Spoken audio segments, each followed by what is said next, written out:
तुम्हारी feeling feeling ने हमारी फीलिंग राखोड़ा। तुम्हारा कुत्ता टॉमी ने हमारा कुत्ता गंडगड़ा। जब अकल काजू बादाम खाने से आती है तो मम्मी यूं का कहवे वही फलाना को गू खाई ले अक्ल आई जाएगा।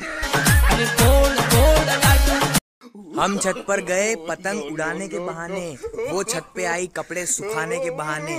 फेर कई हाल तक लट पड़ी रहा उनके, तो सावधान रहे सतर्क रहे। उड़ती पतंग। जब अपना दोस्त घर आता है तो शहर का माँ बाप आओ बेटा पढ़ाई कैसी चल रही है, खाओ पियो। अपने गाँव का ओ आइयो थू हाउ जो थू आइयो, चल सोयाबीन की बोरियां जम गई दे, नहीं थोड़ा कांदा भी भरना जो भरे थी। हमारी मम्मी ने हाल तक वह बात नहीं बताई जो वह हर बार केवे घरे आओ पचे बताऊं।